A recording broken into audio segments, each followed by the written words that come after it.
in Angola.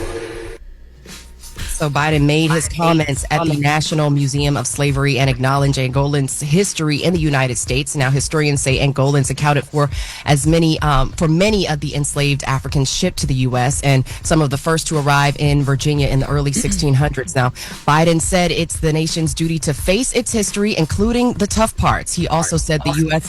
is all in on Angola's or Africa's future, echoing the comments he made in 2022 when he promised to invest millions in Africa.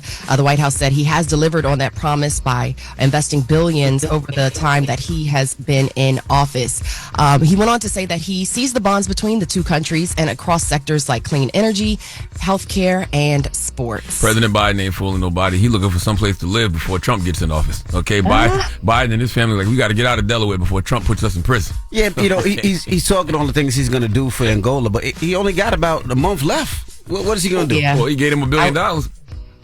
Right, and I was looking at those the formalities in that ceremony yesterday. Like, I wonder how the Angolans feel knowing that all of this is going to shift within a matter of months. So, you know, he's looking for another place to stay. All right, Trump gonna lock him and the family up. All right, and where we coming up with all this money? We just be giving money to everybody. Well, speaking of which, the Senate, the showdowns are going. They're looming over the president-elect's appointees, Trump's appointees. Now, veteran and Fox personality Pete Hegseth, he met with senators who will vote on whether he should become the defense secretary. Now, he's being accused of having alarming drinking habits while working at Fox News. Now, 10 current and former Fox employees spoke with NBC News and said that Hegseth the way he drinks is concerning to them. Now, 2 people said that on more than a dozen occasions he smelled like alcohol right before going on air and would complain about hangovers regularly. Now, one source said they smell alcohol on him as recently as last month. Of course, it's not illegal to drink, but you probably shouldn't be drunk necessarily at work. Now, the New Yorker recently detailed concerns about his drinking at 2 jobs previously before he was at Fox. Now, his legal team is, of course, denying those allegations. Meanwhile, Alabama Senator Tommy Tuberville, he says he's 100% behind Hegseth, of course, and insists there's nothing to those allegations. Let's hear from Senator Tuberville. He's going to be for the people that actually do the fighting, not for the people that plan the fighting. There's not going to be anything to this at the end of the day. So that's one I don't think is going to happen. I can see him withdrawing any day now, just because of all of the things that they're pulling out about him. And that's the thing about politics, right? Like, once you get involved in politics, they start pulling out every allegation, every single thing that you've ever been accused of, right. And it's just like, how much do you want out there? Even if it's not true, how much do you want out there personally? And then I think I read yesterday that they was talking about Ron DeSantis for the job. Possibly, yeah. That's what they were saying. When you start hearing other names mentioned, he's probably going to end up withdrawing. Mm-hmm. Well, speaking of withdrawing President-elect Trump's to run for Drug Enforcement Administration, I'm like, I just was talking about you yesterday, dude. He is withdrawing his nomination. Hillsborough County Sheriff Chad Chronister says in a post on X that as the gravity of the job sets in, he's decided to focus on continuing his work locally in Florida. Now, Trump originally selected Chronister for the job just Saturday. The man didn't make it past. Anyways, but yeah, so I'm not going to get too much into that. They're starting to step down here and step up in other places. Well, I'm working. Well, even for him, it's like they started pulling out things about him. So right. Yeah, that's anybody who joins politics. You know, you got to have a clean slate when it comes to that politics. Because if you have any dirt, it's going to come out. Yeah, it's going to come out. You don't have to have a clean slate, but the dirt is going to come out. Yeah, it's going to come out. Yeah. And you definitely got to know how to handle it. And if there is no dirt, they're going to make up something. That's right. That's Absolutely. Right. All right, we'll talk more at 7 a.m. We'll take things home to New York and bring things home as well for you, Jess, in Baltimore. We've got some news. All right. Well, that is front page news. Everybody else, get it off your chest. 800-585-1051. How you feeling this morning? You feeling good? You in the holiday spirit? Let us know. 800-585-1051. Parents, if those elves come back, just reminding y'all, just reminding y'all, just in case you're about to leave and you forgot. All right, get it off your chest. 800-585-1051. People like that, man. There's a politically correct word for it. I don't know if it's elves. You can't just call them elves because it's the holiday season. I'm talking about the elves on the shelf, man. We can't say nothing. We can't say.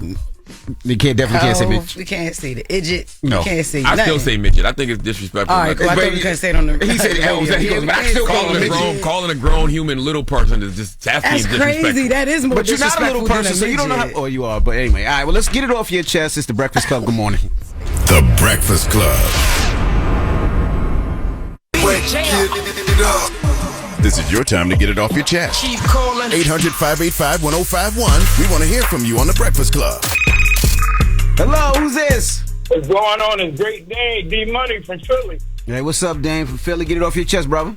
Hey, yo, real fast, I'm going to get this out the way for Envy because I'm a truck driver, man.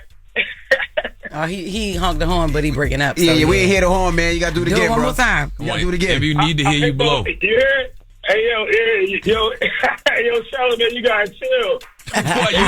You don't want to call up here and talking about you want to blow for Envy Yeah, early in the morning. I thought that was like something that you was calling to do for me. Man, we know what you meant, man.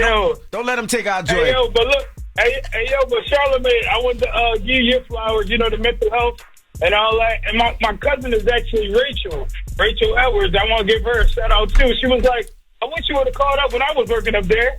Man, I was with Rachel last night. We was out last night. Rachel? Yeah, that's my girl. Rachel. I love Rachel, man. That's my heart. We had Thanksgiving. We was all together. We Jamaican. You know what I mean? We from Philly. Hey, oh yeah. I've had Rachel's mama's oxtails before. Yeah, you should have saw her, man. She looked like she cooked like she was cooking for an orphanage. That's how she do. That's what's up. But yeah, man. And I ran into Jess before in PR, man. Around 2020. I don't know if you remember. I was a dude from Philly, and you was like, you probably brought these flying roaches from Philly with you. Oh my God, no, I don't remember that. You told him you bought roaches. You don't remember? No, it was these big ass flying roaches in PR, and Jess was running from them. Oh my God, no, I don't remember that. It sounded like something I said. Oh my God.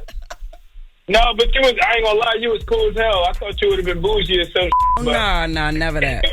You was cool as hell. Thank you. Yeah, man, that's all I wanted to say, man. We appreciate you, brother. First time calling and I got through, man. I love y'all though, man. Listen to y'all every day in the morning. Appreciate you, King. Be safe for them rolls. I will. Have a good one, brother. Hello, who's this? Hey, it's Naomi. Hey, Naomi.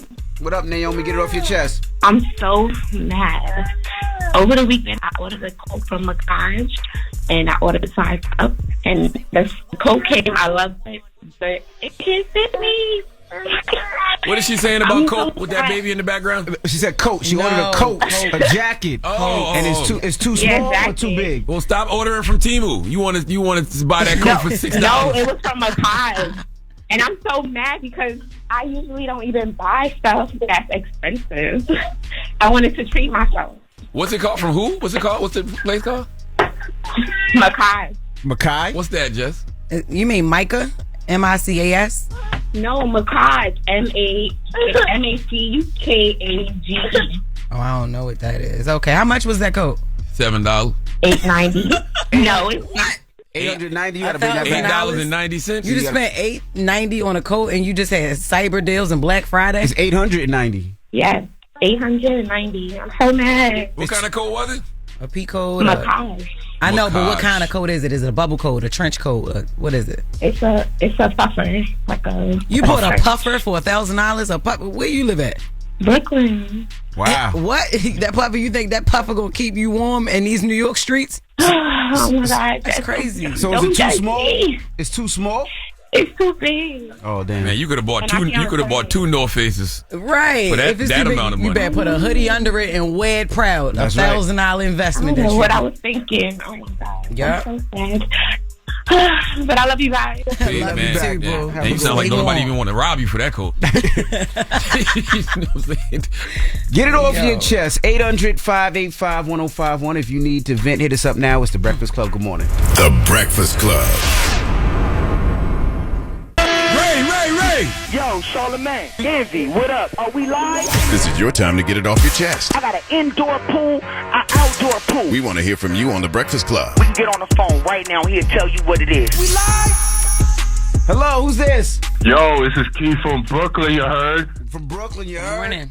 Yo, what's going on? Jess Hilarious, Charlamagne, Envy. God bless y'all. What's up, man? Get it off your chest. Yo, happy birthday to Jigga Jay-Z, the president of our culture. Wow. I love this man so much, and he's the greatest to ever do it. Argue with your mom, argue with your dad, argue with your keyboard, just don't argue with me. He's the greatest. Hey, listen, you ain't gonna get no dispute I from agree me with on you. that. That's Salute to the good brother Ho. Absolutely. Have a good one. Yeah. Hey, wait. Can I give a request, please? What you want here? Can I please hear I Got the Keys? I got the keys. Jay-Z and Future from Khaled. Yeah. Can I hear that? Yeah, I didn't know nobody really liked that record, to be honest with you. I love that record. Yo. No, I didn't. I'll never forget where I was when I heard that record. Oh, okay, that's dope. No, I mean that's not my favorite whole Right. record. That's not what I would that's have not asked even for. in the It's top not 10. my favorite, but it's not one of my. It's one of my favorites. Okay. All right, brother. Have a good one. All right. Hello, who's this? Hi, good morning. My name's Katrina. Hey, Katrina. Good morning. Get it off your chest. Hi, I just wanted to talk about how I took my car about a week ago to get fixed on a Saturday. They gave me back the car in worse condition that I took my car to them. Nothing's coming on the dash. It doesn't even run. And I just want to talk about loyalty and how it's good to keep customers. And they told me they were going to refund me, and then they just cut off all communication from me. So I just want to get that off my chest, that it's good to be loyal to your customers and keep a good rep for yourself and your company. Absolutely. What's the name of the say the shop? company name. Exactly. Yeah, what's the name of it? Well, I live in a small town in Kansas, and I had known this guy for since I was a teenager. I'm 42 years old right now. And I've been taking my car to this guy. He passed away a couple of years ago, and his daughter took over the business. Mm-hmm. And she's not the same as him because he was a good person that was trustworthy. And I guess, obviously, she's not the same as him. So she's a mechanic? I guess so, because she came to my house Monday to supposedly try to fix it again, because it's a timing valve solenoid or something. And it still didn't work. So she said she was going to come tomorrow, and then yesterday, and then she didn't answer me at all yesterday. Damn. Well, you try again today, because you just never know. She could have been in an accident. She could have had a family emergency. It could be anything. Give her another day before you start wilding out. Yeah, no, I think my patience has worn enough, and in order to keep my peace, I just want to let it go. Okay. Yeah. All right, Studs, mama. boy. Well, have a good one. Well, thank you. Y'all have a great day. You too. Them stud mechanics is crazy. You stupid. Now I'll trust a stud mechanic now. That's you trust what? Yes, hell yeah. Because they just look like they can know how to fix the car. Until you got that situation that lady got. She probably don't even. I'll trust a stud mechanic. I ain't gonna front. Stud mechanic, I'll be like, man, please, here, take that wrench. And I know you know what to do with a screwdriver. Yo, shut up, man. Hello, who's this? Good morning, Breakfast Club. Good morning. What's up, brother? What's your name? Casey out of Ohio. I wanted to get off my chest. Charlamagne, I wanted to set you straight on your narrative about the Drake suing Kendrick Lamar. The only reason Drake is suing, and he ain't even suing Kendrick, he's suing the label, because prior to the beef, what a lot of people don't know is he was in negotiations with the label because his numbers was up. And they came to the table and he like, what you want this time? Hey, shut up, man. You learned that off TikTok and YouTube. Drake did a deal. Actually, I follow entertainment news. I actually follow celebrity and entertainment news. Well, let me ask you a question. He only suing them because they used the numbers and the metrics to lower the deal that they was offering him for his new contract. That's true. It. That's not true. But let me ask you a question. When is the last time Drake did his deal? Since you follow entertainment news, when's the last time he read up?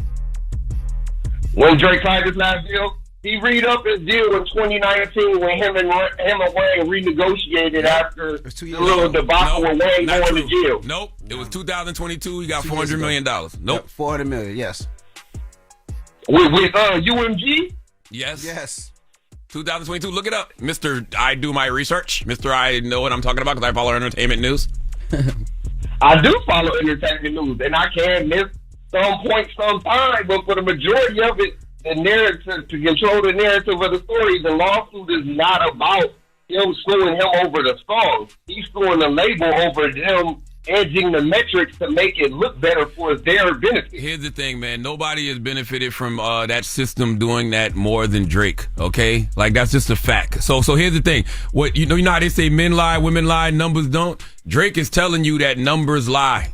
Because he's telling you that this is what these systems do. You think that system has never done that for him? You think Tootsie Slide was really a #1 record, sir? Like Tootsie Slide, you know what I'm saying? Like, really? You really think that, sir?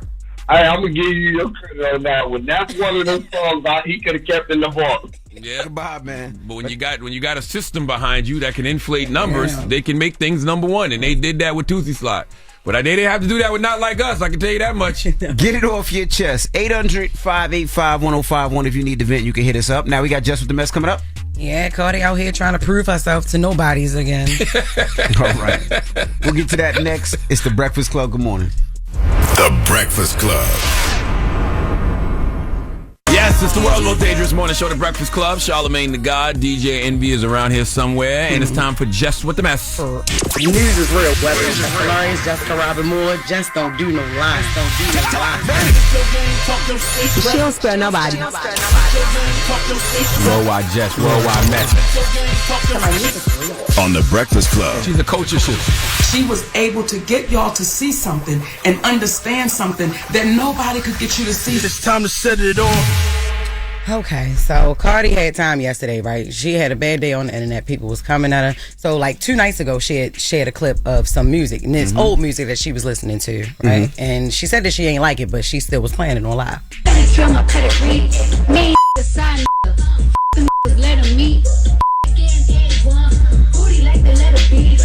I hate this song. Now you hear her clearly say, I hate it, but she's sharing some, some stuff with her fans, right? So people started like criticizing her, like, oh, the ish is whack. If this is what your new album gonna sound like, don't drop it, all that. So she jumped on X Spaces to respond. I woke up and I got on Twitter, then I became more annoying, more irritated. I really want some of y'all to stop being dumb, stupid, and slow, okay? And overly opinionated. Just overly opinionated. Yesterday, when I put that little clip of me rapping that song, there's a reason why I put it on my channel. There's a reason why even when I previewed it, I said old song, listening to my old songs, because that's exactly what I was doing. Sometimes I listen to old songs or scrap songs because just because a song is scrap, there might be 2 or 3 lines that is like, oh, is fire, and I could use it on a new song. Telling the internet not to be opinionated is like telling fire not to be hot. Okay. That's why you have fans. Your fans are going to have opinions. You know what I mean? But either way, she said she had a bad night and then she had a bad morning. So she was already irritated when she hopped on social media anyway. And then she started seeing all the criticism. And then it was another situation that happened. So she was promoting Shein, right? She said her mom had bought her something from there. And Shein, for those who don't know, I know y'all do know, but it's an inexpensive clothing site, right? And social media users started saying like, because Fashion Nova fainted when they saw Cardi promoting Shein. I know, right? But yo, people was like, because Shein is so inexpensive, they like saying, oh, she must be down bad. Coming in her pockets like she ain't got no money. She cheap, like Jesus. She, and that's one thing Cardi don't do that type of talk. So she hopped on X again to address something else. She said if somebody's offering me $700,000 to do a video that I don't gotta put on my Instagram feed, I'm going to do it. And it's not because is going broke. It's not because is hungry. It's not because need money. It's that I'm not going to pass on easy money. Like a really having it out here. Let me show you how the past 3 months been given. Because was talking about I'm surviving, trying to survive. No, I'm not trying to survive. I just like making easy money. I'm not trying to prove something to nobody who don't got nothing. They ain't got nothing. Don't know how things work. I like it. It don't make no sense. You don't even know these people. These people don't know you. They know they can get a rise out of her, and she fall for the bait every time. She posted literal receipts, $200,000 receipt, and another one for $120,000. So another jeweler, and then $65,000. And you know what I'm saying? Yeah, why are we doing that? Yo, it bothers me so much when artists feel like they have to prove when they ain't got to prove nothing. And just for the record, Cardi got it. Especially Cardi, she ain't got to do that. Cardi got it. Like it's also crazy to me how y'all love to post that meme of Bill Gates and who is it? It's Bill Gates and Warren Buffett, and they be like, not a designer belt in sight. Right. But then when you see a black person and they not flossing with no designer, where's the designer belt? And they're wearing something affordable. They broke. It's weird. Y'all are insane. Nah, Cardi got it. So, like, y'all are crazy. Like she trust me. Another fan said the same thing that we said. They're like, you don't have to prove anything to people, and she responded to that fan. I do it because I want to, not because I need it. Ain't nobody going broke over here. I got it. Shut the up. Who the is this Barty Versace? Shut the up. It's getting embarrassing. Let me pop my I'm a female rapper. I'm not a Disney artist. This is what we talk about. We talk about money, talking about bread, talk about diamonds, talk about whips, we talk about houses. This is what the rap about, to talk your When I'm talking my you shut the up. Well, you do, yeah, you're an artist, you do that. You do that in a booth. You do that, you know, you address people in the music, and I just want her to do that. She always do it anyway, but like, do that in the music. Yeah, I don't want social media to have that control over nobody's life. You know what I mean? Like, I do not understand why people in general, not just Cardi, care so much about what these folks on social media think. Man, but we all have a moment sometimes when you feel like you got to clap back. Like, let me show these, because what it really is. But they don't never tell you nothing good. It's not like they get online and say, hey, Cardi, you look beautiful today. Or, hey, Cardi, I know you feel rich today. That's not how social media works. Yeah. And Cardi pops every time. Every time. I know sometimes it's cool, but like Cardi pop every time. Yeah. And if anybody from Sheen, if you're listening, I'm sure me and Jess will do it for half.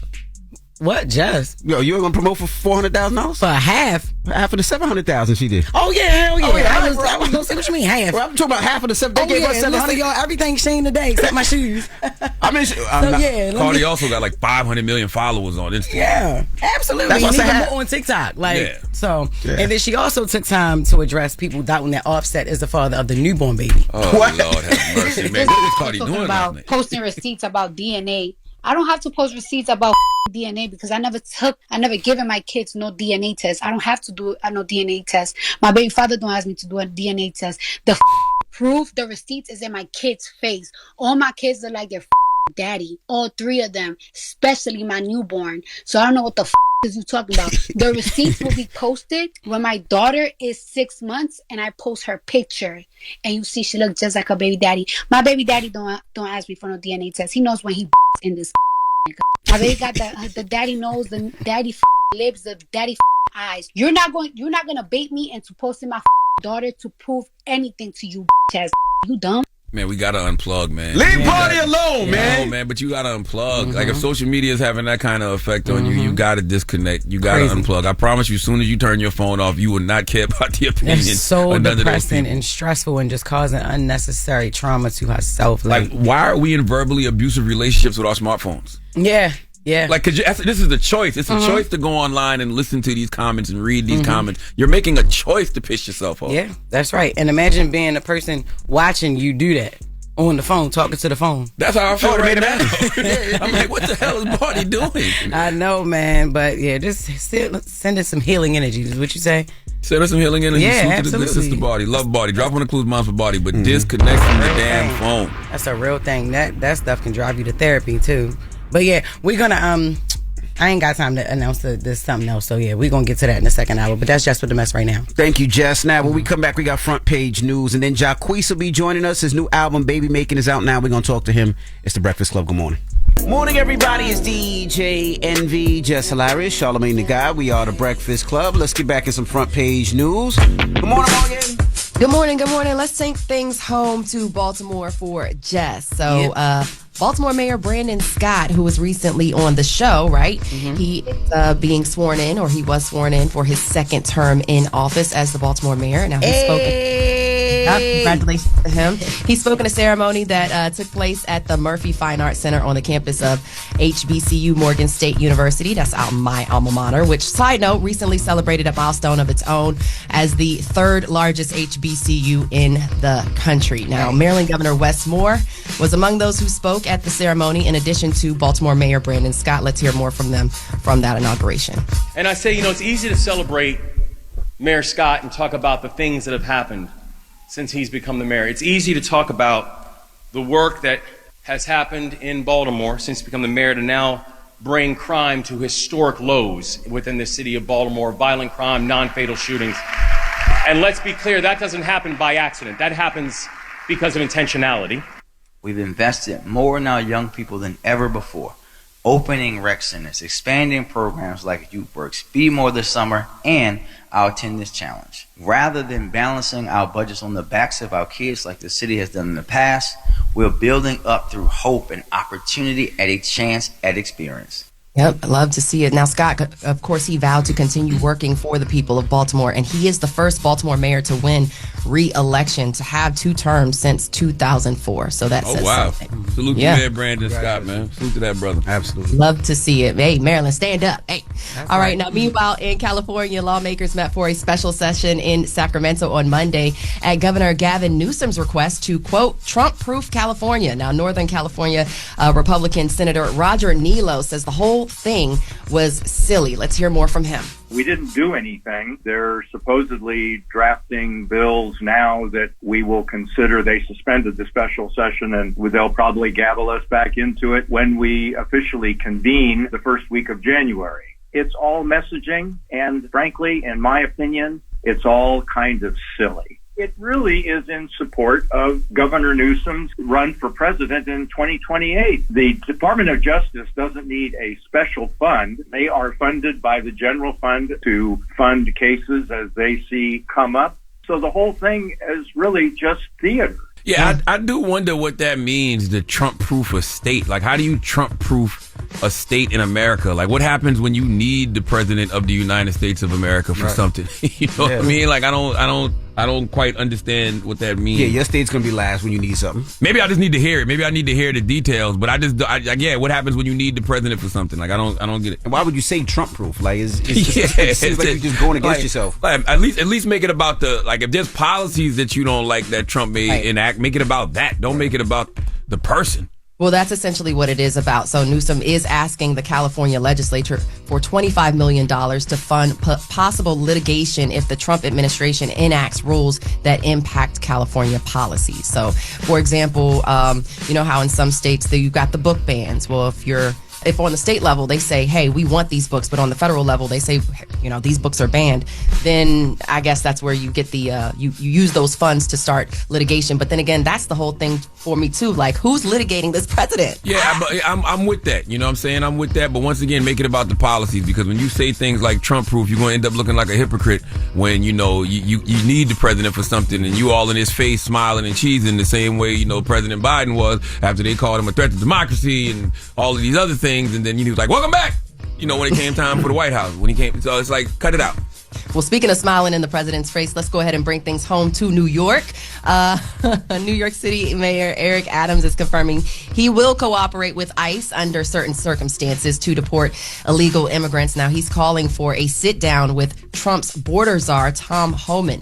Let's hear more from New York City Mayor Eric Adams on ICE. I'm not going to be warring with this administration. I'm going to be working with this administration. Those who are here committing crimes, robberies, shooting at police officers, raping innocent people, have been a harm to our country. I want to sit down and hear the plan on how we're going to address them. So the mayor, who is a Democrat, also said he wants to know what President-elect Trump has in mind when he's talking about these mass deportations. He's also noted, of course, as you heard in the audio, that he's not going to be warring with this administration, but he will be working with them. What do you think that looks like? I think that language is so strange to me. Well, two things. Yes, I guess that goes back to what we're talking about with Gavin Newsom. Like, you know, he is the president of the United States of America. Correct. That is the administration. So you do have to work with the president. That is common sense to me. But also the language that he's using when he says he'll cooperate with ICE, isn't that the whole point? Like, isn't that what ICE is for? Like, if you're an illegal immigrant and you out here committing crimes, isn't that the whole point of ICE? Yes. So what does he mean he's going to work with ICE under certain circumstances? You mean that he's going to do his job and allow ICE to do their job? Well, let's not forget that New York City is a sanctuary city. So there have been, you know, that creates some gray lines or some gray areas when it comes to ICE and how ICE is. But you're not protecting criminals. Like, absolutely. Even if you're a sanctuary city, you're not protecting criminals. That's true. I mean, but then again, how do you go through those processes to find out? So that's the part. I think that the mayor is looking to figure out what does that look like. You know, some of the way that ICE rolls up on people, you know, it's not necessarily, but then again, let me just go ahead and not get too much into that. Okay, on a positive note, out of New York City, the city is expanding its program that connects students to career opportunities. Now, New York Mayor Eric Adams announced the Future Ready New York City Mentorship Career Program that is starting in about 36 additional schools, bringing the total to 135 schools The school's chancellor, Melissa Aviles Ramos, says 15,000 students now have access to quality jobs and careers. Let's hear more from them regarding the Future Ready program. Through Future Ready NYC, we're building a pipeline to employment, a pipeline to jobs, a pipeline to possibilities. Through rigorous coursework, job certifications, on-the-job experience, early college credit, and one-on-one advising to create strong post-secondary plans. So there are also 2 new career sector pathways being introduced in this program called heating, ventilation, and air conditioning, and decarbonization, as well as human and social services. Now, the mentorship career program now connects about 15,000 students, of course, to coursework, real job credentials, and paid work to put students on a pathway to careers. So shout out to New York City for doing that. And I would love to hear from somebody who actually, participates in these types of programs. So you guys can hit me up. That's your front page news. I'm Morgan Wood. Follow me on social at Morgan Media. And for more news coverage, follow us at Black Information Network. Download the free iHeartRadio app and visit us at BINnews.com. Thank y'all. Have a good day. Thank you, Morgan. All right. Now, when we come back, Jacquees will be joining us. His new album, Baby Making, is out right now. And we're going to kick it with him when we come back. So don't move. It's The Breakfast Club. Good morning. The Breakfast Club. Morning, everybody. It's DJ NV, Jess Hilarious, Charlamagne the Guy. We are The Breakfast Club. We got a special guest in the building. Yes, indeed. The king of R&B, ladies and gentlemen, Jacquees. Yes, sir. What's up, brother? What's up, dog? How you feeling? Feeling good, man. Slow motion. And congratulations on the baby. Thank you, bro. Just life in general, man. Yeah. Engagement. I was ready to say he's doing a lot. Yeah, it's a lot going in my world, man, but I'm feeling good. I'm blessed. I can handle it. And the name of the album is Baby Making. Yeah, it's called Baby Making. So it's all about that night. Exactly. that night? yeah. My first number 1 album for real. Not on Billboard, but on Apple Music and iTunes and stuff. So feel good to have that. Get a little accomplishment under my belt. Mm-hmm. What is baby making music to you? To me, baby making music just like, music that make you want to feel like you want to have a baby. Like, it's basically like a sex playlist. I feel like this album is basically like what people create when they put all their music together for the sex playlist. I feel like baby making is that, you don't have to go put a bunch of songs together. You could just really just play this album through and it's just to get you where you need to go. You said you 30 now. I just turned 30. Yeah, I turned 30. I'll be 31 next year. Yeah, congratulations on your engagement. Thank you. And this is you are entering, well, you already entered the 4th decade of your life, right? So. Oh, wow. Yeah. That's I ain't know that how it go. No, the third. So the 3rd decade. No, it's not. So from 1 to 10, that's 1. 10 to 20. Oh, it's 2. in 10s. 20 to 30, that's 3. So that's 3. So now, that 3 so next year I'll be 3 decades is already done. You walking so into you're my next entering your 4th decade of life. Talk right? that talk, Jess. So that you already know what's up with me. And so when did you know it was time? Like when did you decide? Like was it because you're 30 now? I think I'm just going with God in the motion. You know what I'm saying? Honestly, that's honestly my answer. Like, you know what I'm saying? I done had a bunch of different answers, but now just waking up today and just seeing like, just everything. Like, I just think like I'm just going with what God say. You know what I'm saying? Like, I know with men, like, it's always a time. Because I had started seeing, like, different dudes in the game. Like, I'm like, okay, bro married. Different things. And I just think for me, like, I've already had, like, a couple, like, experiences with women and different things like that. So I think for me, it's like, okay, I'm not missing nothing on that side. That's right. She make me feel good. You know what I'm saying? So I be like, how I live my life is, I don't want to have no regrets in my life. You know what I'm saying? I want to, like, do everything that I know I'm supposed to be doing. Like, I know marriage is a part of life. So I don't want to keep guessing, like, okay, she gonna be the one. I'm just taking a chance. Like I said, I'm just going with God. I think she's it. She make me feel whole. Yeah. You know what I'm saying? She make me want to be better than I was before. But damn. How did y'all meet? We met through Pat Man Jones. You feel me? Pat Man Jones, that's like my big brother. He had he called me one day, he FaceTimed me in like 2021. And he was in Jamaica with DeAndre and her family. They been tight. Deion Sanders like his god pops or whatever. He called me and he was like, bro, I'm out here with DeAndre Sanders. I'm like, bro, who is that? He like, man, Deion. I'm like, man, I don't care about all that, bro. Like, what's up? He like, man, sing for. I'm like, bro, I don't be singing. I'm like, now you know you must be a little drunk. I'm like, bro, what? Sing for my God, I'm like, bro, I ain't finna be sing. Like, bro, it's a birthday break. Like, I'm telling you, this what you need to be doing. Sing. I'm like, Pat, serious too. I'm like, bro, I'm not singing. But he turned the camera. When I seen her, I started singing. You start singing? Yeah, I instantly started singing. I'm like, what song was it that got it? I don't know if I started singing Happy Birthday. Yeah, you sing a couple songs. I don't know if I sung You. I think I sung Happy Birthday though, because I think it was her birthday, and I think I know it was her birthday. It was her 31st, and I remember I just started singing, and after that I told Pat, like, dang, she pretty, like, she dope, like, you feel me? Like, who that? I tried to know, they like, Deion Sanders' daughter, boy, you know Deion. I'm like, oh, for real? I jumped in her DMs, and then after that, I met her, she met me in Miami, we met each other in Miami, and then we just hit it off from then, but then we was just friends, like, you know, I was in a relationship, but I would be off with my girl for like 2 months, you know what I'm saying, or a month, me and my girl would be going at it, you know what I'm saying, and during those times, I would meet people. Like, this one, my relationship was just like, you know, I was just not the best man I am now. You know what I'm saying? So I would meet people in those breaks. You know what I mean? And she was one of the people I met, but we was friends. But I feel like it's so strong because we was friends first. I saw you sit down with our family, Nyla Simone, and you were talking about your fiance, and you said she helped play a role in you getting sober? Yeah, hell yeah, for sure. Like, I ain't drunk no liquor since like March 13th. You know what I'm saying? I was a real drinker. Like, you feel me? Like, you know, a person that just would drink it had became a part of my life. You know what I'm saying? And when it become a part of your lifestyle, it's like you don't even notice when you slumping. People have to tell you know what I'm saying? But then I start like just getting terrible, you know what I'm saying? Just getting terrible, like not being Jacquees that people knew me to be, because people would meet me and be like, damn, I mess with Jacquees, like, you know what I'm saying? But then, you know, I would have like some type of little stain on my name for something that had something to do with alcohol. Yeah. You know what I mean? And then it would just like give people a reason to judge me. You know what I'm saying? It's like, I'm one of them people where it's like, I ain't got nothing, but it's like, oh, I gave them a reason with alcohol. Yeah. So I had to like clean myself up, and she really helped me. I got back in church and just started doing everything that I needed to do, you know what I'm saying? And now I feel like going in the direction that I need to be, you know what I'm saying? I just had my first #1 album, like I said, it wasn't Billboard, but it was still like letting me know like, okay, this is what you can be doing.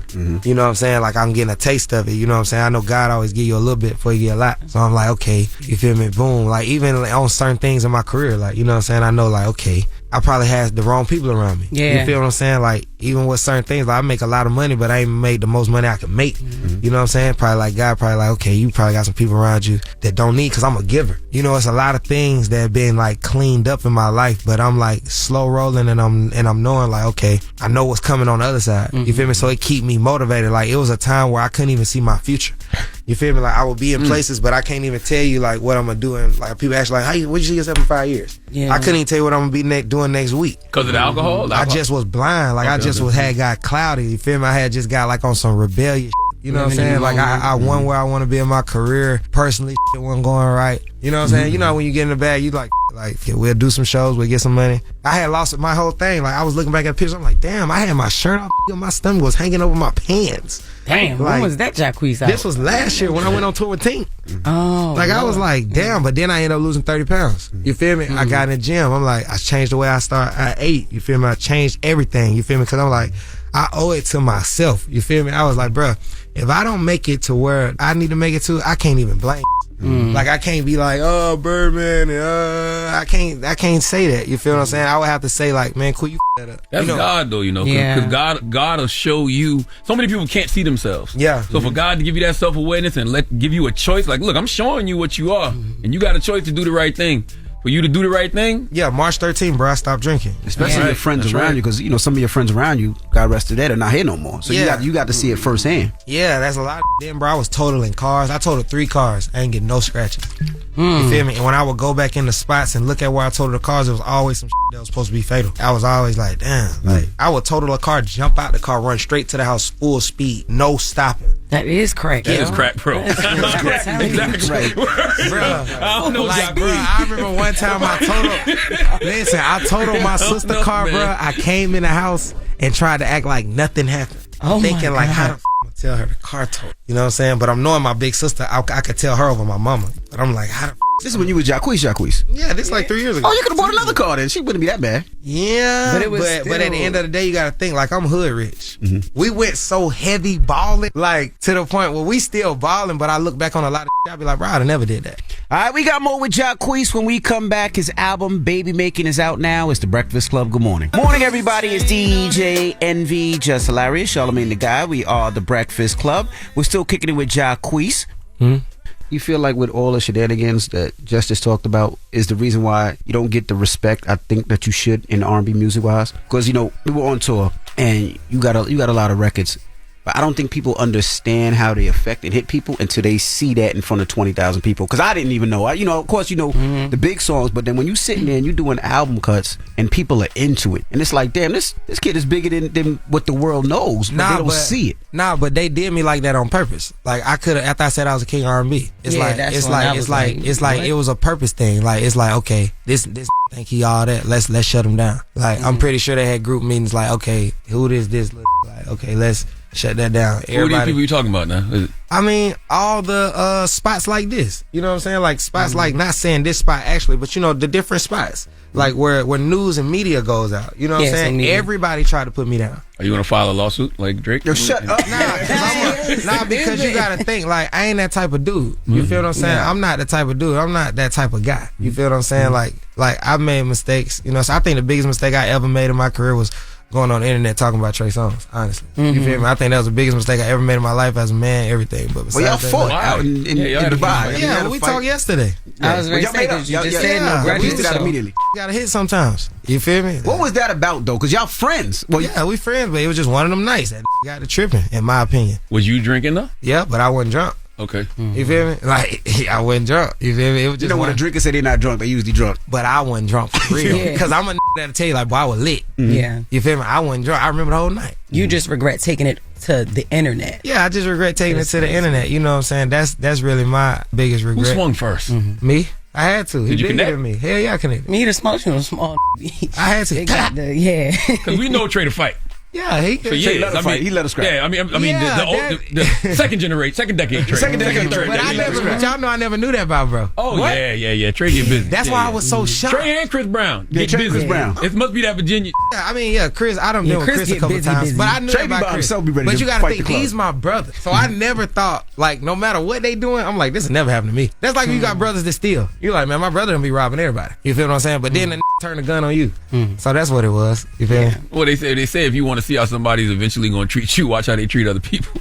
They say that. But he damn sure called me yesterday because he on tour with Bow Wow and Pleasure P. Who won the fight, though? Who you I honestly would say I know I connected. The fight was so fast, bro. Like, bro, it was like boom, boom. Then I remember Trey hit me. Boom. Then I remember I tried to go down and I tried to grab him. And that's when he pulled my hair. And that was the whole fight. But you already how tall is Trey? Trey tall. He ain't taller than you though. Yeah, he like 5'10". I'm 6'4". Trey used to jump. I tried to grab him. Like by his. Yeah. I tried to grab his waist. I was gonna try to do one of them. You feel me? But when I grabbed his waist, he grabbed the top of my head. Oh. You know what I'm saying? And then hit you with the. Yeah. And that's when the.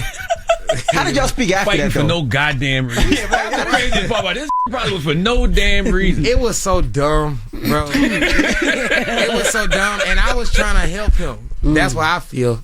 I was trying to basically like help Big Bro. Like, you know when you feel like, okay, we partied too hard. Let's all try to get together. I remember I was going outside. So you punched him in the face. Get your Nah, I took my watch off. I remember I took my watch off. Like, dude, this Trey think I'm a hoe. Yeah. I remember I took this watch. I remember I gave it to my partner.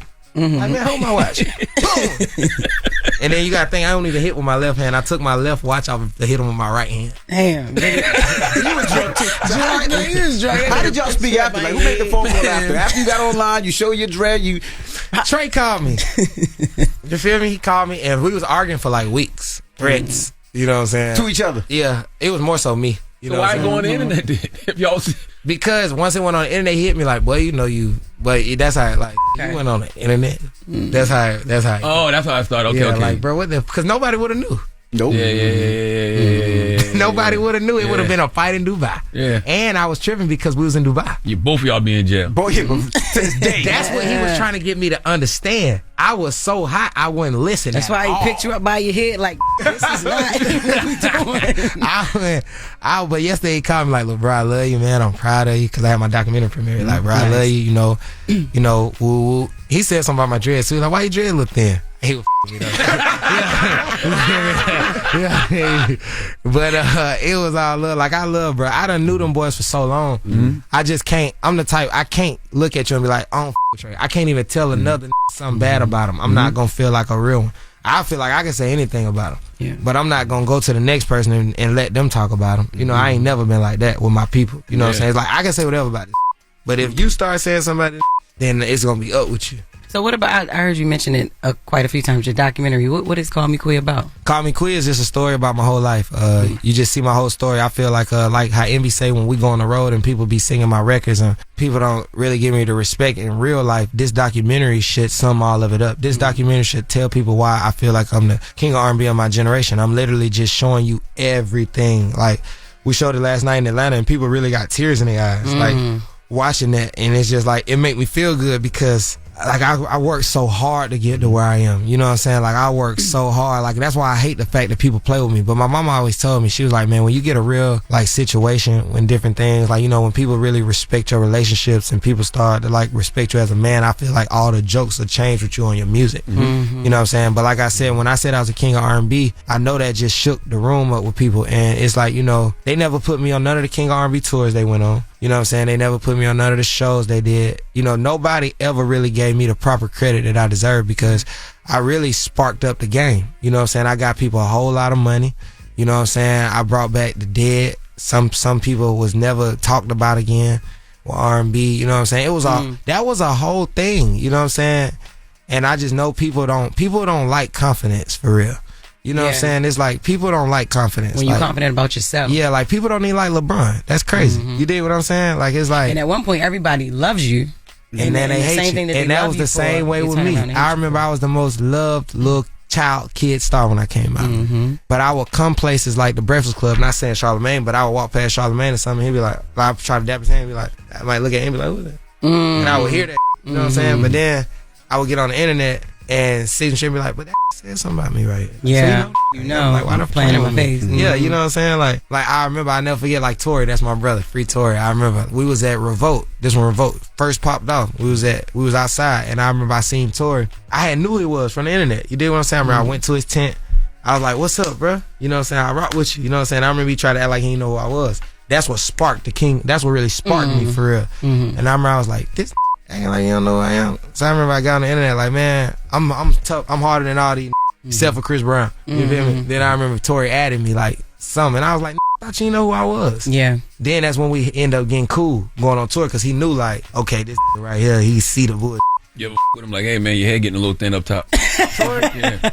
Nah, I was on FaceTime with Tory when he got the hair transplant. Yeah, he was at the doctor's office? Yeah, when he was getting the surgery, bleeding and I was on the phone. Damn. All right, we got more with Jacquees when we come back. Let's get into his joint. It's called Touchdown. It's the Breakfast Club. Good morning. Morning, everybody. It's DJ Envy, Jess Hilarious, Charlamagne the Guy. We are the Breakfast Club. We're still kicking it with Jacquees. Charlamagne? You know one thing I love that your girl did? She told you that you can't name, you can't name the son? Yeah. Your son can't have your last name if y'all married? Nah, but y'all know that wasn't the truth. I'm glad we talking about that. Oh, that wasn't the truth? No, she didn't want him to be a junior. The last name was never a problem. You know what I'm saying? So he was gonna be a Broadnex regardless. Got you. You know what I'm saying? Like the name was always gonna be double regardless. Like even when we finalize, like when we go through with our marriage and everything, all my kids will be Sanders Broadnex. You know what I'm saying? Like I'm not gonna make Snow the only Sanders Broadnex. Yeah. Like his little sister be Sanders Broadnex, his little brother be Sanders Broadnex. Everybody. So yeah, it was more so a thing where I wanted his name to be Rodriguez Jacquees Broadnex Jr. at first. You know what I'm saying? She fought you on that one, huh? Yeah. Because now this what it happens. Cause so when we wasn't married or whatever the case was, she had always told me like I want to keep my last name and just add on like. But me, I was cool with that because I'm like, well, you are DeAndre Sanders. That's your brand. I don't really. And her father's legacy. Yeah, it's like that's what I want. I got 4 daughters, so I ain't got no sons. So I want the same. Yeah, it's like I'm cool with that. You know what I'm saying? Your brand, but it's like, but then when we pull up someone, she's like, well, I'm Miss Broadnex. You know what I'm saying? That's my last name. That always made me feel good too, because my son is Snow Sanders Broadnex. You know what I'm saying? So it's like we made it work out. I know everybody was like, man, he only married her because of the last name, but it's like, nah, bro, the kid would have had my last name regardless. Anyway, I wanted to marry Shawty. It wasn't about like for the baby. That's like foolish. You know what I'm saying? Like I'm not that type, dog. Like I'm not marrying you just so this kid can have my name. You feel what I'm saying? Like I'm gonna sign a birth certificate to have my name. You know what I'm saying? So that whole story was fake. It was cap, bro. I was just waiting to get on the right interview to say something. Wow. Okay. You know that's why I'm glad I say allegedly about. Yeah. I want y'all to ask me some more, bro. A lot of be cap about me. I can't wait to straight up. Everything cap about Jacquees. So I be paying attention to the music. Man, they be trying your boy, man. You gotta pay attention. LMA still got you blocked? I don't know. I don't be checking her. Like she like LMA now. You know what I'm saying? It's not like a thing to me anymore. It's like I'm happy for you. You're great. You date Jason Tatum. he's a great basketball player. That's it. Yeah. Just it's like you just cool. Like, what's up, Element? I wish you the best, but I'm not checking for you. Yeah. You spoke to Thug since he been on? I talked to Dolly though, and I talked to his mama. But like I say, Thug is my brother. Like, his nieces and stuff was with us the whole time he was locked up. You know what I'm saying? Like, my nieces, his nieces go to the same school. With all the graduation, they be in my house. If I call his sister on FaceTime, my little cousin might be in the front seat. Did you talk to him while you was locked up? Did you send him any? Nope. Books? I talked to his mama. Nope. Yeah. And you know what? One of my people was on the inside, like, you know, as far as like, you know, keeping me posted with him and stuff like that. But one thing that I had started regretting, because I was gonna go to the court. You know how different people were showing up to the courtroom, but I was like, nah, I'm not going to the courtroom. You know what I'm saying? Because I just didn't think it'd be smart. You know what I'm saying? For me to just go to the courtroom. So when I didn't write him a letter, I was just like, dang, I know Thug in there like reading these letters. Like, why the hell I ain't just write him a letter? Because I know he the type of person where everybody that wrote him a letter, that probably meant something to him. Sure. But then I also thought about, well, okay, even though I didn't write the letter, I know he's still hearing that his nieces, them still like feeling good. Like they see Jacquees, like, you know what I'm saying? Like, he treat them good, like they get to do this and that, you know what I'm saying? I know he hear that. I know that make him feel good. Like, okay, he doing that, cool. And then I know, like, man, his sister them, his mama them so tight. I talked to his mama, like, soon as he got out. How did the passing of Rich Homie Quan impact you? Oh, terrible. It hit me hard. You gotta think, Thug and Quan were my big brothers in the industry. That's how I came in the game. You know what I'm saying? I came in with Quan and Thug, literally, hold my hand, both of them. When Quan passed, I instantly thought about Thug, though. I ain't even gonna cap. You know what I'm saying? I thought about Thug, and I was just like, damn. Like, I started thinking about all the conversations me and Birdman used to have. When Quan died, bro, I remember I went to the funeral. I remember I got on my knee and prayed in front of him. You dig what I'm saying? Because I was just like, damn, like, Quan, like, you know when you see somebody up there that you know, you like, I just had talked to Quan. He like, bro, I'm proud of you, little bro. Like, woo, woo. But see, Quan was one of them guys that put the battery in my back early. Like, that's how I got the Rich game. You know what I'm saying? Quan and his daddy. You feel what I'm saying? And I was just like, when he passed, it also made me think like, man, like, I even want to take more control of my life. You know what I'm saying? Like, I want to take more control of my life because the way that Quan went out, it should teach everybody a lesson. You know, it's lessons that we still being taught by the greatest people in the world. And that's amazing. And remember when you said you want us to ask you some more. So I wanted to ask you this more specifically because we went past it a little quick. That had to be sacred for you. Having a baby is sacred for you. Having a baby is sacred for a woman too, especially when it's y'all first. And that's news that y'all want to put out. But when Dreezy put it out there first, what was your initial reaction, and then what was DeAndre's too? Because she had told us that's how we found out y'all was pregnant. I was hot, and I'm gonna tell you, like, the reason I did it, and I know that I'm probably wrong or was wrong or the way I was thinking, because of course as men we grow up, we learn. I thought that I owed her something to tell her because I had been with her for so long. You know what I'm saying? So I was like, okay, as a friend, you know, as a respectful dude, you know what I'm saying? I was with Drees for a long time. Let me tell her that I'm having a baby before she just find out through the world. Okay, so you told Dreezy. I know DeAndre that she was going to tell Dreezy. Nah. I told Dreezy like, I was like, look, I'm having a baby. You know what I'm saying? I was like, DeAndre having a baby. You know, I want to give you the respect to let you know. Like, I feel like we had that type of relationship where I could let you, like, you know, I don't want you to be blinded where you embarrassed or, you know what I'm saying? These type of things, you know what I'm saying? But she went out and put it out. Yeah. You know what I'm saying? She said you were begging to get her pregnant too. I was so lost, bro. Like, I'm gonna tell you the truth, bro. I was one of them, like I said, I wanted my cake and eat it too, and I was drinking. So, you know, when you're drinking, you're not making the proper decision. And she said you sent drawers to her house. With your face on it. Nah, bro. I didn't send no drawers. Yeah, with your face on. Yeah, that's what it was. I didn't send no drawers. I reported it Jess With The Mess. It was probably something sent to me, but I didn't put my face on nothing. Oh, okay. You know what I'm saying? You didn't send her no underwear. Nah, I don't got the time to do all that, bro. No, all right. Well, did you allegedly send? No, I didn't send no underwear, dog. Like, I ain't sent no underwear. You feel me? If something was sent to me, I don't know. Did they ever talk? Did Dre? Yeah, they did. They talked. Yeah, they talked. I don't know if it was the best conversation, but I think they talked to the point where they don't have to talk again. So Dreezy wasn't lying when she said you was trying to get her, you was hitting her up saying you want to get her pregnant. She had text. Yes. Yeah, she had a text message. I think the text is the proof. And he said he always. And I think, like I said, like with me, I was 28, 29. You know what I'm saying? I'm 30 now. You know what I'm saying? Sometimes a man feel like a child can solve all his problems too. Sometimes a man will feel like, man, if we had this baby, like, that's gonna solve all our problems. Like, that's the answer we need. Yeah. You know what I'm saying? There's women that think like that too. And that's what I was thinking. You know what I'm saying? Like, that's what I was thinking. You know, when I was in that mode, I was thinking like, man, maybe if me and Dreezy have a baby, like, you know, this was before all the DeAndre stuff, how I was thinking, I was like, man, we have a baby, you know, all our problems will be fixed. You know what I'm saying? Like, you know what I'm saying? And she would always tell me, like, I don't want a kid. You know what I'm saying? So when I had my baby when DeAndre got pregnant, I'm like, man, this gotta be God. You feel what I'm saying? Like, I've been with Dreezy for years. She never got pregnant. You know what I'm saying? I was with her I was 23 till now. You know what I'm saying? Like, she never got pregnant. You still love her? I got love for her. I'm not in love with her. I always had love for her. I think anybody that's been with a person that say they got no love for him at all is just like a terrible person. You know what I'm saying? It's like, damn, I wouldn't let her get hit by a car. Yeah, I'll push her out the street. I was going to say, you can't. Like, you know what I'm saying? Like, if I could push her out the street out, you know what I mean? I'm not going to let her get hit by a car. Like, what? Yeah, you dig what I'm saying? No? Like, but nah, I'm so in love with where I am now. I feel so confident to talk about my past. Yeah.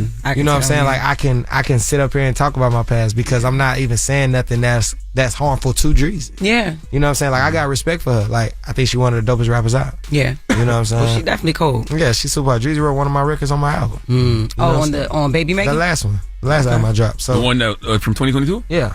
That Sincerely? Was it Sincerely for you? Yeah, she wrote Start Over. Okay. She wrote the whole record. Wow. That's right. Baby Making is out right now. Go get it. Number one album. For joining us. It's the Breakfast Club. It's Jacquees. This morning, everybody. It's DJ Envy, Jess Hilarious, Charlamagne the guy. She said, hurry your ass up, man. Yeah. You don't gotta be cursing for no reason. She was cussing you out. Right. I didn't know like I'm not in the room. I'm 2 feet away from you, and you come on, sit down. Like I can't. All right, let's get to Jess with the mess. News is real. Whether it's headlines, Jessica Robin Moore, just don't do no lies. She don't spare nobody. Worldwide Jess, worldwide mess. On the Breakfast Club. She's the coach of shit.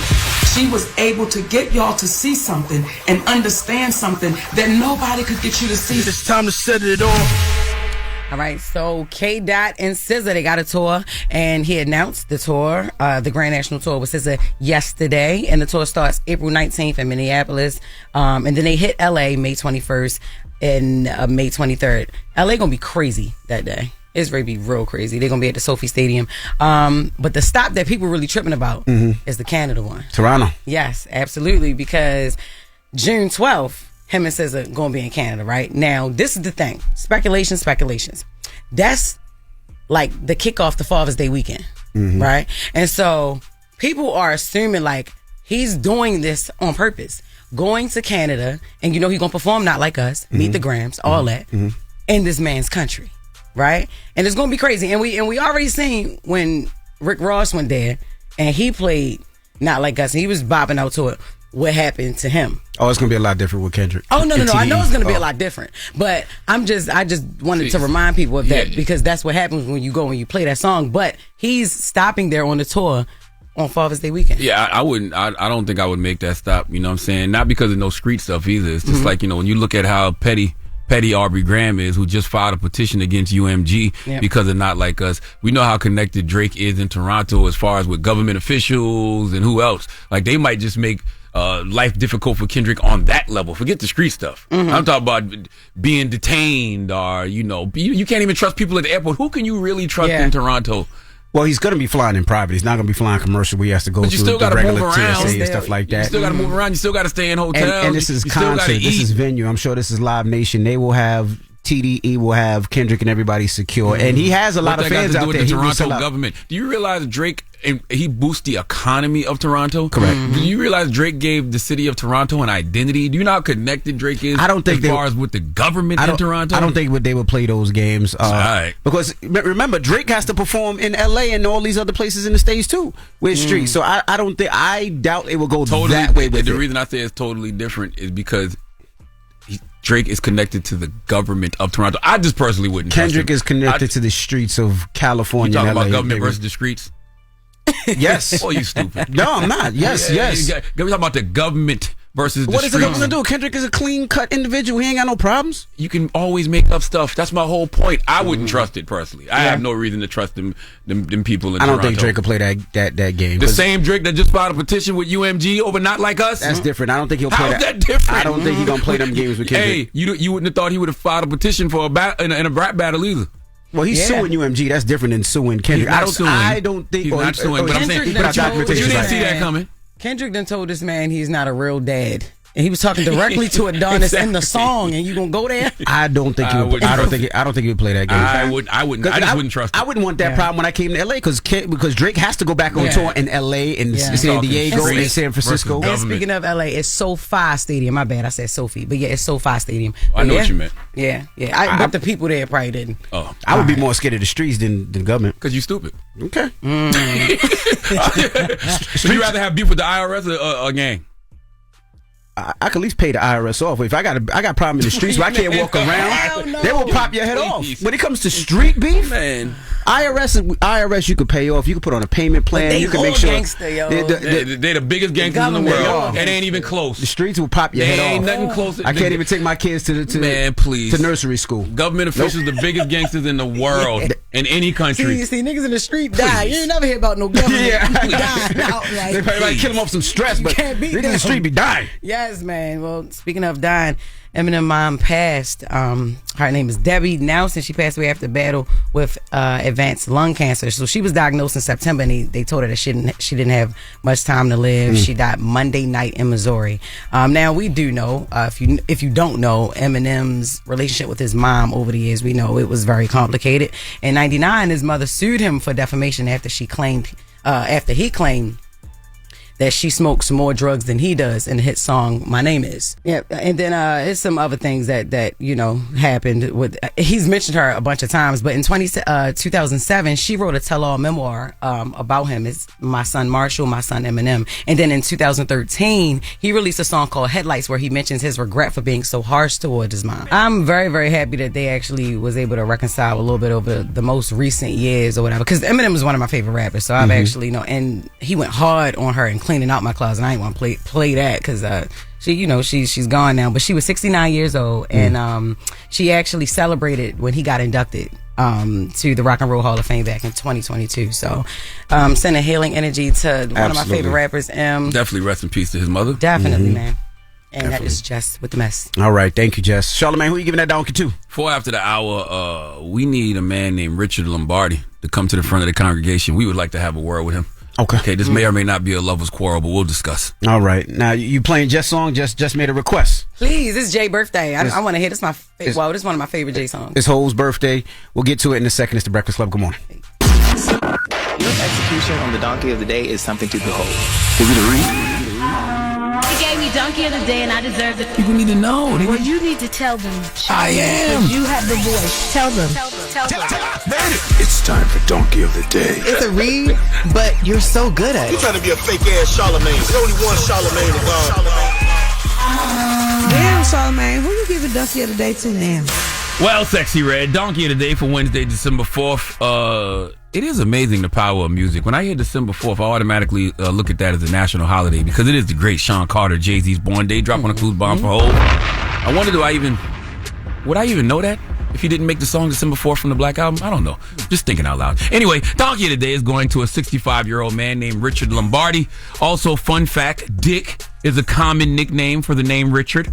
Why, I don't know, but Richard or Dick Lombardi is absolutely living up to his name. See, there are people among us who judge you for doing simple things like coughing, sneezing, okay? Now, I don't know if this judgment started during COVID. Remember when COVID had folks scared to cough around other people? We was treating coughs like farts. I personally don't fart around people because I don't fart in my clothes. Yeah, right. And when a man farts around another man, that's flirting because why are you bringing attention to your ass in my presence? Why do you want me to know what your ass may or may not smell like? My point is, there are people amongst us who are so judgmental when you sneeze, when you blow your nose. I mean, they look at you crazy. They run and grab hand sanitizer. They start screaming for you not to touch nothing. It's a whole production. And I'm like, why are you being a Richard about this? And always remember, Dick is a common nickname for Richard. Why are you like this, Jess Hilarious? Because germs. Germs is crazy. He don't cover his mouth. He will blow his nose and put the tissue right next to his iPad. Do he cover his mouth? No, he don't cover his mouth. That's a damn lie. I do. No, you cover your eyes. No, I keep telling you that. Yes, I sneeze into my elbow. You sneeze into the inside of your elbow. You don't sneeze into your hand. No, but it goes under and it crawls around your elbow. Just finish your donkey of the day. See what I'm saying? I simply blew my nose this morning. Just makes such a production about it that people around here asking me if I'm sick. I'm like, damn. Yeah. All I do is blow my nose. Okay. And the reason I need Jess to relax is because I don't want her to end up like Richard Lombardi. See, Richard's 65 years old, and he had a roommate. His roommate name is Frank Griswold, and Frank is 80 years old. Now, I know what you're thinking. Why the hell are a 65-year-old man and an 80-year-old man roommates? Why are Dick and Frank shacking up? I think I know the answer to that. Ain't nothing wrong with being a little gay. Everybody's a little gay. That's not what I was thinking. Okay. I was reading this story in the New York Post this morning, and these two men have been friends for 3 decades, and they've been living together for more than 20 years. They probably was just trying to save money. Okay, so that means they met when Frank was 50 and Richard was 35. They clearly became fast friends and have lived together for more than 20 years. What does that mean? Oh, so you doing the bending? No, that's not what that means. Okay, they probably was just trying to save money. They just friends. Y'all need to stop. This is a serious situation because Richard is in jail right now because he suffers from the same condition as Jess Hilarious. He can't stand to be around people sneezing, coughing, blowing their nose, or anything like that. And guess what? That is a condition. Okay, it has to be a condition, and that condition caused Richard to land in jail. Let's go to ABC 5 for the report, please. 65-year-old Richard Lombardi in court, accused of killing his 80-year-old roommate, Frank Griswold. It happened Wednesday at the home they shared on Main Street in Marshfield. He was cooking Thanksgiving dinner, got into an argument with Mr. Griswold, the victim, that he did not want him in the kitchen touching the food.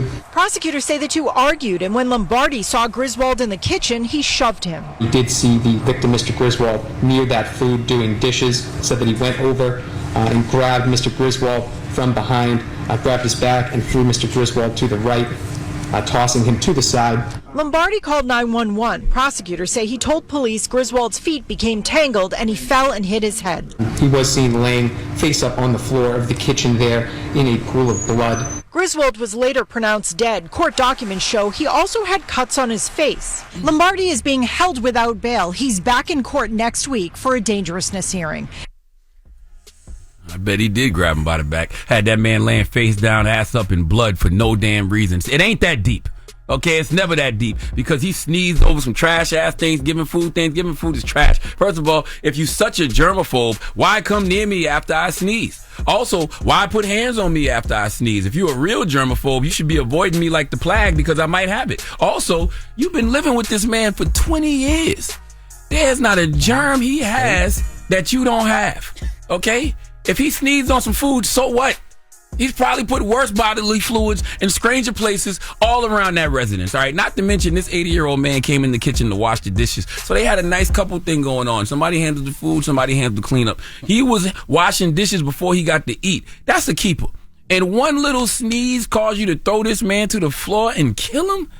Especially when you said to police, he said to police that he often sneezes. Y'all been living together 20 years. You know this man often sneezes. And this one time he sneezes, you throw him to the floor and cause him to die. Face down, ass up in a pool of blood. Always remember, kids, one wrong move and you're done for. Okay, life is all about choices, decisions, and one wrong decision may destroy your life. So you should think before you make decisions. And you don't realize how important decisions are until you make the wrong one and you're facing charges of assault and battery and involuntary manslaughter simply because somebody sneezed. And all you had to do was say, God bless you. But instead you let it stress you. Please let Remy Ma give Richard Dick Lombardi the biggest hee-haw. Hee-haw, hee-haw. You stupid motherfucker. Are you dumb? Okay, let's just start here. He should have covered his nose. Like, that's 80. the thing. Yeah.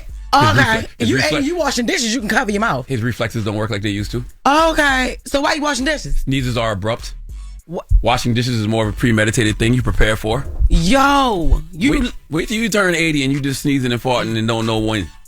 Yo, but I'm not going to be in the kitchen. Yo, he sneezed over the food. They've been living together for 20 years. That don't mean nothing. Listen, if your wife is cooking and you come in that kitchen and you sneeze over the food, just going, what? She gonna go off. That would be ridiculous.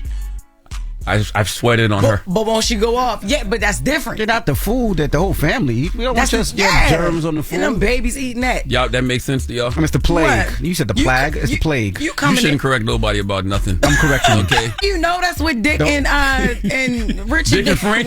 What else it sound like they're doing, Jess? Yo, well now at least he'd be happy in jail then if this is all what it is. Then you can't say that. He ain't got a problem going to jail. All right. He said. Oh yeah. What eat?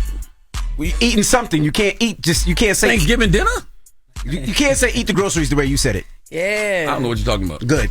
All right. Well, thank you for that donkey today. What are you talking about? What am I talking about? All right. Now, when we come back, salute to Jacquees. His album is out right now, Baby Making. He said this on the show about telling his ex about his new relationship and the fact that he was about to have a baby. Let's listen. I thought that I owed her something to tell her because I had been with her for so long. You know what I'm saying? So I was like, okay, as a friend, you know, as a respectful dude, you know what I'm saying? I was with Drees for a long time. Let me tell her that I'm having a baby before she just find out through the world. Okay, so you told I know DeAndre that you was going to tell Dreezy. Nah. I told Dreezy like, I was like, look, I'm having a baby. You know what I'm saying? I was like, DeAndre having a baby. You know, I want to give you the respect to let you know. Like, I feel like we had that type of relationship where I could let you. So the question is 800-585-1051. How do you feel about giving your ex a heads up about something that's going on in your new relationship? Now, he said he was with her for 7 years. He started, dating somebody else, and he was having a baby and wanted to give her a heads up. What's your thoughts on it? What's your feelings on it? Should you give your ex a heads up on anything? We'll discuss when we come back. 800-585-1051 is The Breakfast Club. Good morning. The Breakfast Club.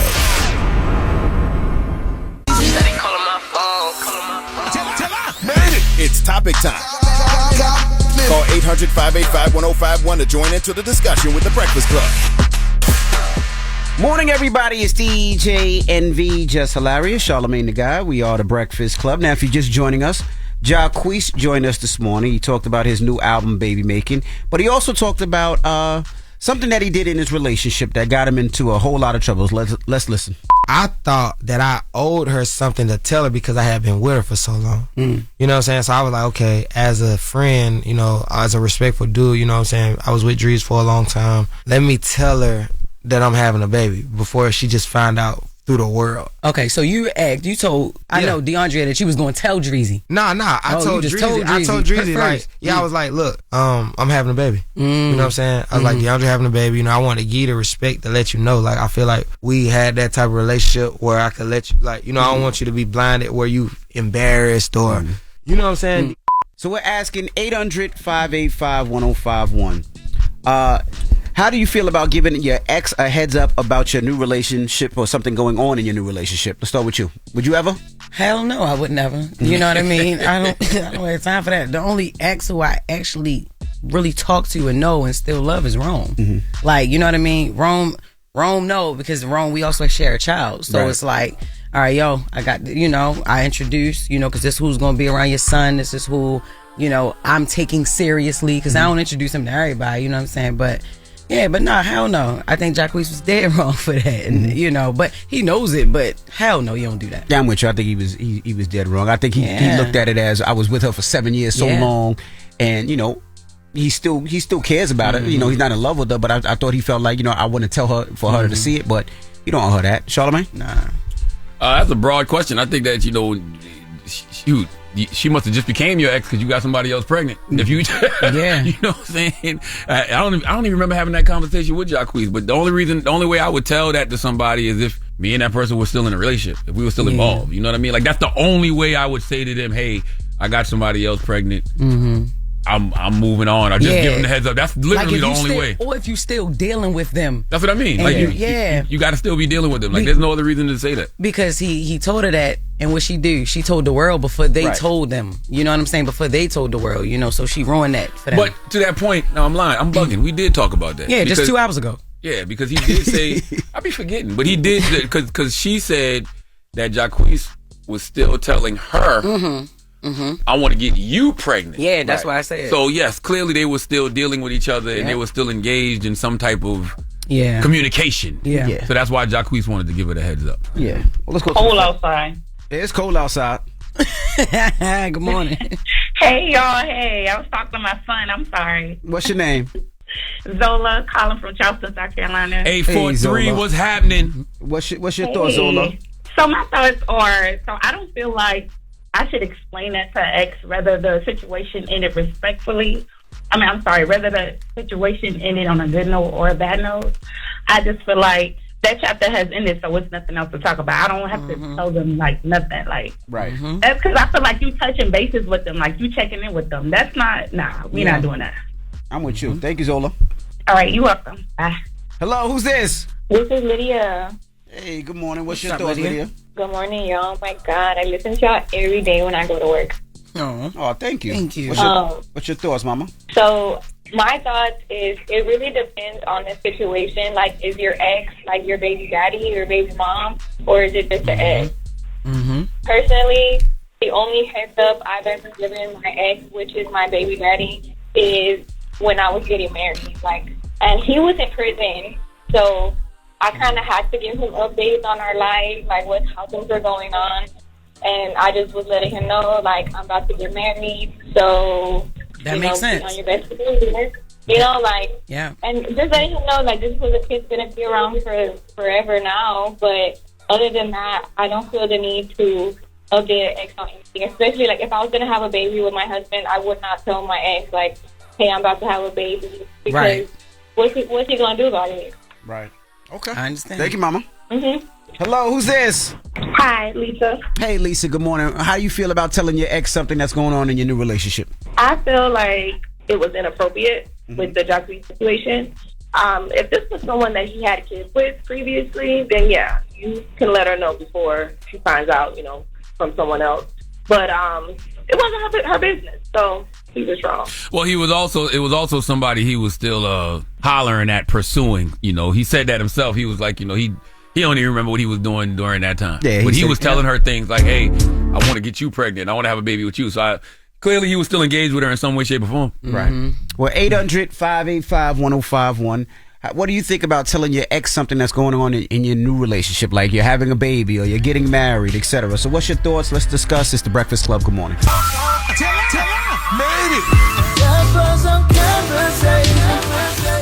y'all talking about it, you know we talking about it. It's topic time. Call 800-585-1051 to join into the discussion with the Breakfast Club. Morning, everybody. It's DJ NV, Jess Hilarious, Charlamagne the Guy. We are the Breakfast Club. If you're just joining us, salute to Jacquees. He was here this morning. His new album, Baby Making, is out right now. And he was talking about an incident that got him in trouble where he told his ex about him having a baby with his new girl, his fiance. And this is what he said. I thought that I owed her something to tell her because I had been with her for so long. You know what I'm saying? So I was like, okay, as a friend, as a respectful dude, you know what I'm saying? I was with Drees for a long time. Let me tell her that I'm having a baby before she just find out through the world. Okay, so you told, I know, DeAndre, that you was going to tell Dreezy. Nah, I told Dreezy, like, I was like, look, I'm having a baby. You know what I'm saying? I was like, DeAndre having a baby. I want to give you the respect to let you know. Like, I feel like we had that type of relationship where I could let you, like, I don't want you to be blinded where you embarrassed or, you know what I'm saying? So we're asking 800-585-1051. How do you feel about giving your ex a heads up about your new relationship? Hello, who's this? Well, Irene. Hey, well, all right. What's your thoughts, bro? My thoughts are, it's circumstantial. I think it depends on the rapport you have with your ex. Like, if it's good and good standards, then of course it might be a good thing to just let them know, hey, I'm about to get married or I'm about to have a kid or what have you. But if you didn't talk to the person in years and there's a sour relationship, then there's no point in letting them know. Okay. We got Sherry on the line. Sherry, good morning. Hi, good morning. It's actually Shar. I'm sorry. I'm sorry, Shar. What's your thoughts, Shar? Well, I think, like, how I heard it sounded like he was trying to be respectful. So, it's a 7-year relationship. So, I feel like he was trying to be respectful. I feel like that's very honorable as a man. Because, in 7 years, I'm sure that they probably discussed having a baby themselves. Right. And I myself is kind of in a similar situation where my ex is discussing having a baby with his fiance, and I feel like it's a respectful thing. I agree with you to a point, and the reason I say I agree with you is because they're both celebrities, right? So it's both out there. So when he announces he's about to have a baby, everybody's going to be flooding her timeline. Yeah. So I guess that was the reason why he said, well, let me prepare her for that. But at the end of the day, that's your ex. Yeah. But that's the thing about it. She's still. It is your ex, but just kind of like what you just said, by them both being celebrities, that makes it even more respectful because you know that there's going to be like people in comments, people saying different negative things, you know, people probably trying to stir up drama. And so, you know, you just like, let me just go ahead and, you know, have a conversation with her and say, hey, you know, this is what's going on. Yep. Oh, we actually just complicating this. We're just complicating this because the reality is he was still trying to holler at Dreezy. Because if they were past each other and this was disrespectful, she wouldn't have went and said it and put online, it out there. Right. You know what I mean? Like, nah. Hello, who's this? This is Nisha calling from Cleveland, Ohio. Good morning. Yo, why you so loud, yo? What? The Cavaliers are busting ass out there this year. Yeah, I guess so. I'm watching my boyfriend, a Cavs fan. Okay, what's up though? What's your comment? So there's a lot of variables to it. So why is my ex calling me to tell me he's having a baby? Like, why do I care? And then if my boyfriend is telling me I have to call my ex to let her know that we're having a baby, I'm gonna look at him like he's fucking crazy. Oh, well, there's context to it, and the context that's just missing is the fact that Jacquees was telling his ex he wanted to have kids with her and all types of stuff. So clearly they were still engaged in some type of conversation, communication. And then the other disrespectful part of it is he didn't tell DeAndrea that he was going to tell his ex. He just went and told her. Right. He didn't even say, all right, me and Dreezy got history, I'm going to tell her. Nah, he just told her. Hello, who's this? Yeah, you know the vibes is mellow. Mellow, my man. What's up, boo? Man, life is amazing. Yeah, what did I tell you about that? No, you told me about baby. I said boo. Boo is worse. You know what? You got that one. Loophole. Loophole. So boom. I'm not going to hold you. As a faithful black man, I have nothing to say to my ex. I told you could have your life back when we broke up. And I meant it. So what do we have to talk about? First off, and even if we didn't break up on some like harsh stuff, like what do I have to talk to you about? Like, I don't owe you no loyalty no more. We established that when you wasn't mine. Like, I don't have to talk to you. You don't see my private parts. Leave me alone. Damn. Yeah. All right. Thanks, Mello. She done seen your private parts and wasn't impressed. That's why you're her ex. No, I got the long stroke, cervix smoke, bruiser throat, steamboat. Don't play with me. But by the way, you shouldn't even tell me that. Like, there was no reason to be so descriptive and tell me that. Why you want me to know all that? Because now you want a picture, so don't tell him that. Be like, photos in the winter, 8 in the summer. But you be saying that every day. Y'all be So you know my measurements. Mello, we go together now. Go together. I know what yours look like. You know what mine look like. Mello. Happy anniversary, my crazy. That's right. What's the moral of the story? Man, you don't have nothing to say to your ex, man. Like, nah, because then he later on got engaged to her. Did you hit Dreezy up and say, "Yo, I'm a propose"? Well, to after her? she leaked the info, he probably never hit her again. There we go, and that's why? Because they didn't talk. They're done. That was it. Right. You know, so it is what it is. All right. Well, we got Jess with the Mess coming up. We sure do. And we'll get to that next, so don't go anywhere. It's The Breakfast Club. Good morning. The Breakfast Club. Morning, everybody. It's DJ NV, Jess Hilarious, Charlamagne the Guy. We are The Breakfast Club. Let's get to Jess with the Mess. News is real, whether it's Jess Hilarious, Jessica Moore, Jess don't do no lies, She don't spare nobody. Worldwide Jess, worldwide Mess. On The Breakfast Club. She's a culture shifter. She was able to get y'all to see something and understand something that nobody could get you to see. It's time to set it off. All right, so Sexy Red responds to allegations about her health. So a man who is reportedly Sexy Red's baby father, he shared a recording of a phone call with a woman that he's claiming to be Sexy Red. Why you lie? Do all your know what's going on with you? Do you tell him you burning, or do you lie to him like you did me?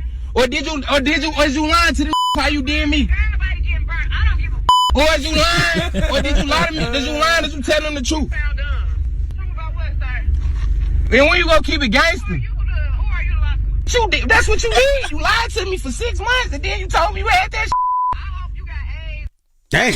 Hold up. Now, I don't know who that is, but I would say Sexy Red, if it was her, she was just promoting her lip gloss line because she has one called Yellow Discharge and Gonorrhea.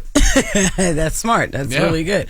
But the fact that it was a phone call, we can't confirm whether it was her or not, but she did decide to share some posts addressing the situation. She said, y'all want to know why I don't care? Number one, it's not true. Two, y'all believe anything on this app. Sexy said that when she came up here too.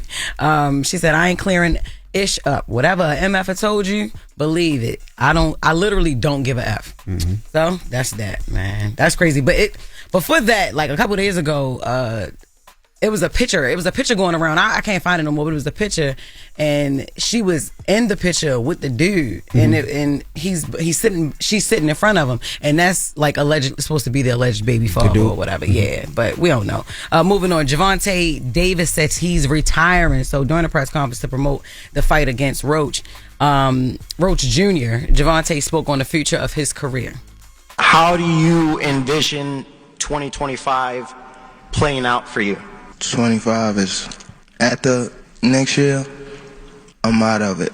After our second fight? You're out of it? Yeah. Care to elaborate on that? Out of the sport. After our second fight? Nah, no, I'm gonna win, bro. Nah, I could tell you my fights.